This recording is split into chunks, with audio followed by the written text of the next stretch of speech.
పితర్దురితాని పరాసువా యద్భద్రం తన్న ఆసువా.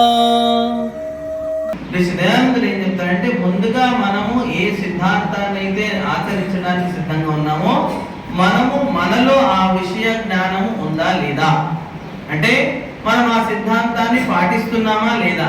మనం పాటించినట్టయితే అది సత్య జ్ఞానము లోకానికి చెప్పడానికి మీరు అర్హులవుతారు. నిజానికి మనం నోటి నుండి చెప్పే అవసరమే లేదు అక్కడ. మనం పాటించినట్టయితే తప్పకుండా ఆ వ్యక్తి మనల్ని చూసే నేర్చుకుంటారు. మరి ఈ వేదము, ఈ జ్ఞానము, ఈ విషయాలన్నీ కూడా ఆర్య సమాజ సిద్ధాంతం అనేకం చెప్తున్నాయి. ఏమేమిటివి? కొన్ని విషయాలు గుర్తుంచుకోండి. ఆర్య సమాజం చేసినటువంటి మహాకార్యాల్లో ఒకటి అంటరానితనాన్ని తొలగించి, అవునా, స్త్రీ జనుల యొక్క ఉద్ధరణ కొరకు చాలా ప్రయత్నం చేసి. ఎందుకంటే వేదం ఏం చెప్తుంది? స్త్రీ బ్రహ్మ బభూవిత. స్త్రీ ఎటువంటి స్థానంలో ఉండాలి? యజ్ఞకర్త కావాలి, యజ్ఞాన్ని నిర్వహించేది కావాలి. యజ్ఞ నిర్వహణ చేస్తుంది అంటే ఆమె విద్వాంసురాలై ఉండాలి, విదూషిమణి అయి ఉండాలి. ఎటువంటి మూర్ఖురాలు ఉన్నా కూడా ఆ స్థానానికి విలువ దక్కదు. ఎందుకంటే శతపథ బ్రాహ్మణం ఏం చెప్తుంది? మాతృమాన్, పితృమాన్, ఆచార్యవాన్, పురుష వేద. అక్కడ కూడా మొదటి పదం ఏంటి? మాతృమాన్. అంటే ఉత్తమ విదూషిమణి అయినటువంటి తల్లి నాకు కావాలి అని కోరుకుంటున్నాను. మరి ఇలా అన్ని రంగాల్లో కూడా స్త్రీజాతిని ఉద్ధరించేటటువంటి కార్యం ఎవరు చేశారు? ఆర్య సమాజం. ఇంకా ముందుగానే చెప్పుకున్నాము దళితోద్ధరణ. అంటరానితనం ఒక ఎత్తు అయితే వారి యొక్క ఉద్ధరణ కొరకు కూడా ప్రయత్నం చేసింది ఆర్య సమాజం. ఒకవేళ ఆ కార్యం కనుక మనము చేయలేకపోయినట్టయితే ఇప్పటికీ ఇంకా ఎన్నో సంవత్సరాల ముందే మొత్తం విధర్మీయులుగా మారిపోయేవారు. ఎందుకంటే ఈ కాలంలో కూడా ఒకవేళ మనం ఈ సమయంలో చెప్పుకునేటటువంటి హరిజనులు కానీ ఇంకేమైనా పేరు చెప్తున్నారో అటువంటి వారు కనుక అగ్నిహోత్రాన్ని చేయించినా, ఇంకేదైనా కార్యం చేసినా ఆ ఎవ్వరు కూడా వారిని స్వీకరించారు. ఇంకా భావము లోపల ఉంది. కొన్ని మందిరాల్లోకి వెళ్ళినా కూడా వాళ్ళని బయటకు గెంటేసే ప్రయత్నాలు ఇప్పటికీ జరుగుతూనే ఉన్నాయి. అలాంటి వాటిని తొలగించింది ఆర్య సమాజం.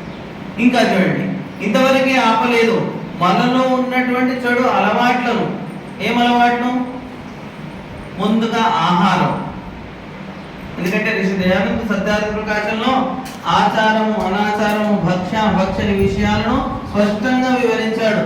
మీరు ఎవరితో ఏ విధమైనటువంటి వ్యవహారాన్ని చేయాలి, గురువుతో వ్యవహారం ఎలా ఉండాలి, శిష్యునితో వ్యవహారం ఎలా ఉండాలి, మాతాపితరులతో ఎలా ఉండాలి, ఆ తర్వాత ప్రజలతో ఎలా ఉండాలి, రాజుతో ఎలా మన వ్యవహారం ఉండాలి. ఇలా అన్యోన్య సంబంధం ఏదైతుందో ఆ సంబంధ వ్యవహారాన్నింటినీ కూడా అక్కడ చక్కగా వివరించి చెప్పాడు. అంతవరకే కాదు, ఆ ఆచార వ్యవహారం మారాలి అంటే మన ఆహారం కూడా మారాలి. అంటే మనం తినేటటువంటి భోజన వ్యవహారాలన్నీ కూడా పవిత్రంగా ఉండాలి. అది గనక లేకపోతే మనలో ఆ పవిత్రత, ఆ వ్యవహారం అనేది రానే రాదు. అందుకని మన ఆహారపు అలవాట్లలో కూడా ఎటువంటి భోజనాన్ని స్వీకరించమంటున్నారు? శుద్ధమైన, సాత్వికమైన శాకాహారాన్ని మాత్రమే భుజించాలి అని చెప్తున్నారు. మిగతా అవన్నీ కూడా మానవుల యొక్క, మనుష్యుల యొక్క భోజనము కాదది. కేవలం పశువులకు సంబంధించినటువంటి భోజనమే మాంసాహారం. అది కూడా భయంకర క్రూర మృగాలకు, ఏవైతే మాంసాహార జంతువులు ఉన్నాయో వాటికి మాత్రమే అవి ఆ మాంసం భోజనం, తప్ప మనుషులకు కాదు. ఎందుకంటే మనం పెంచుకునే పెంపుడు జంతువుల్లో ఏవైతే గోవు మున్నగు పశువులు ఉన్నాయో అవి గడ్డి, గ్రాసం, ఆకులు మొదలైనవి తినే మనకు శుద్ధమైన పాలనిస్తున్నాయి. వాటికి మనం ఎన్నడైనా ఆ మాంసాన్ని పెడితే తింటాయా? ఎందుకు తినము? ప్రకృతి ద్వారా ప్రసాదించబడినటువంటి వాటి జ్ఞానము అంతవరకు నిశ్చయంగా, దృఢంగా ఉంది. ఎప్పటి నుండి? సృష్టి ఆది కాలం నుండి. కానీ మనుష్యుని యొక్క బుద్ధి ఏమైంది? క్షణంలో మారిపోతుంది. ఇక్కడి నుండి బయటకు వెళ్ళగానే బుద్ధి మారిపోతుంది. ఎందుకు మారుతుంది? ఎందుకంటే మనుష్యుడు అందరికంటే కూడా గొప్ప బుద్ధిమంతుడు కాబట్టి ఆ బుద్ధిని సద్వినియోగం చేసుకుంటే నీవు గొప్పవాడు. అదే కనుక బుద్ధి చెడుగా ఉపయోగపడితే నీవు ఆ పశువు కంటే కూడా హీనమైన. అందుకని మద్యము, మాంసాహారము, రకరకాల మత్తు పదార్థాలు ఏవైతే ఉన్నాయో వాటన్నిటిని కూడా ముందుగా తొలగించుకోండి. ఇవి మనుష్యుని నాశనమే చేస్తాయి తప్ప ఆ వ్యక్తిని ఎన్నటికీ కూడా అవి ఉద్ధరణ చెయ్యవు. అంటే ఆ వ్యక్తి ఉన్నతికి అవి కారణాలు కాని అవి సమాప్తమే చేస్తాయి వ్యక్తిని. ఒకవేళ ఈ దురలవాట్లు కనుక మన దేశంలో సమూలంగా నాశనం అయిపోతే, అవి సమాప్తం అయిపోతే అసలు హాస్పిటల్లే ఉండవు, వైద్యాలయాలే ఉండవు. కారణం అవి. ఒకవేళ మనము కూడా భుజించడం లేదు, నాకు మద్యపానం అలవాటు లేదు, మాంసాహారం అలవాటు లేదు, గుట్కా, సిగరెట్లు, రకరకాల మత్తు ఇంకా ఈ రోజుల్లోనే ఎన్నో వచ్చేసాయి, అవన్నీ కూడా లేవు, అయినా కూడా నేను అనారోగ్యంగా ఉంటున్నాను అంటే కారణం ఏంటి? మన ఆహారంలో ఏదో రకంగా విషాన్ని కలుపుతున్నారు. ఆ విష ప్రయోగం వల్ల మనం భుజించేటటువంటి అన్నానికి ఆ ప్రభావం పడడం చేత మనం అనారోగ్యానికి గురవుతున్నాం. అందుకని మన ప్రాచీనం అంత దూరం ఎందుకు, మన తాతల ముత్తాతల వరకే మనం చూసినట్టయితే వారు ఎన్ని సంవత్సరాలు ఏ విధంగా బ్రతికారు. ఎందుకంటే అక్కడ ఆ సమయంలో పండించేటటువంటి పంటల యొక్క పరంపర ఏదైతే ఉండేనో అది శుద్ధంగా పవిత్రంగా. ఇప్పుడు ప్రతి దాంట్లో విషాన్ని చెబుతున్నాం. విషం చెప్తే ఆ విషం మనకి గాలిలో విషాన్ని, ఆహారంలో విషాన్ని, ప్రతి దాంట్లో విషాన్ని మనం కలుపుతున్నాం. ఇక ఆరోగ్యం ఎక్కడి నుండి వస్తుంది? నిన్న మొన్న చూడండి, 10వ తరగతి విద్యార్థులు హార్ట్ అటాక్తో చనిపోతున్నారు. ఎంత వయసు ఉంటుందండి? 14-15 సంవత్సరాలు. ఒకప్పుడు ఎవరికి వినేవారు? 60 దాటిన తర్వాతనే హార్ట్ అటాక్ వచ్చి ప్రాణాలు పోయేవి.